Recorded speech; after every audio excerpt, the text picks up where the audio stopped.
Hello and welcome to my first Xbox Live Arcade review. Today I'm going to take a look at Castlevania Symphony of the Night, which if you've never played it before is a Castlevania game obviously, but it's not a side-scrolling action type thing, it's an RPG.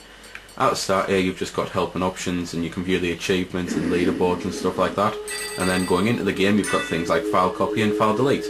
I'm actually going to choose a file where I've skipped past the start simply because there's a load of different story parts that you just can't skip. Because this is an RPG style game, rather than levels you've just got one big mansion, so the save points all over the place, and the save points like heal you and give you mana back and the likes. You can now find loads of different abilities, so you can, for example, find ones to transform into a wolf or a bat or get a double jump, stuff like that. Now instead of just having one weapon, which is obviously the trusty whip, which you can't actually get on this to be fair, you can now get all sorts of different swords and the likes, and you can equip two swords at once if you want, so you can have one in the left hand and one in the right hand. In my right hand at the moment I've just got my fist, so you can use your fists to attack if you want to. You can get things like brass knuckles I believe and stuff like that. It might be called brass knuckles, but that's pretty much what they are. And it's just a standard Castlevania game but with a load of different stuff. So it's still a side-scroller type thing where you're mainly going left to right attacking enemies, but now you can also go up and down and stuff like that. There's still loads of different types of enemies to fight, loads of the occult stuff, and these are the save points here. You just basically go into them, push up, and then bam, it does this little animation thing which unfortunately can't be skipped. But that's basically the whole game. It's because it's an RPG, you start off really weak, and by killing enemies you actually gain EXP to level up, so you can get more health, you can hold more hearts, and the hearts basically do the same as what they always done. They're basically ammunition for your side weapons and the like, so your daggers and your crosses, your holy waters, and you can basically get, as I say, you can get loads of different ones of them. You can now get money because there's shops on the game. You can go into the shop and basically buy loads of different items, some of them which are actually key items and help you progress. Some of them are just, well, some of them are just like defensive items and the likes, because you can get different types of armour and cloaks and stuff, and they do actually change the appearance of your character, which is pretty damn cool. Musically, the game is fantastic because Castlevania games pretty much always are, so I'm just going to shut up now and let you have a little listen.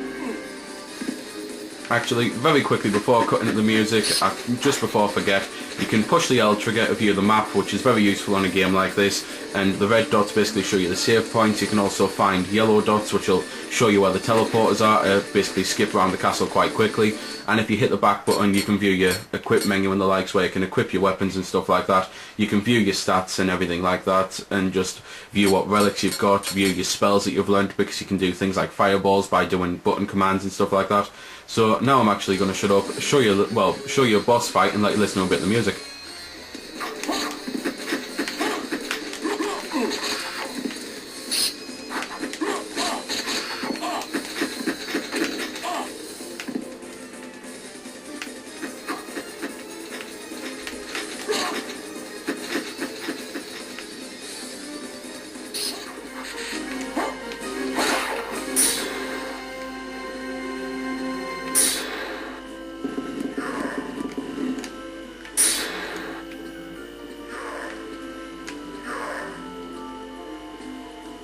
So there we go then, that was a bit of the music.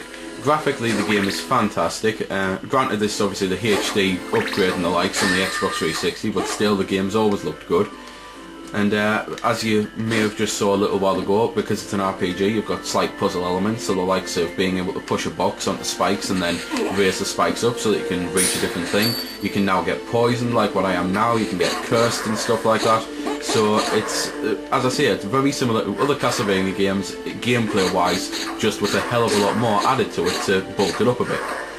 It's not everyone's cup of tea, and it's the type of game where it's a little hard to say just how long it'll last, because it depends on if you're just going for the main story parts and whether or not you want to include the lengthy cutscenes and the likes, and whether or not you want to get 100%. So there's nothing much else left to say other than, if you've enjoyed this review then please subscribe to my videos. However, if you would just like to chat with me about anything I've said in this video or any other gamer fans, then please head over to vc-forums.com. This has been Demon212, signing off.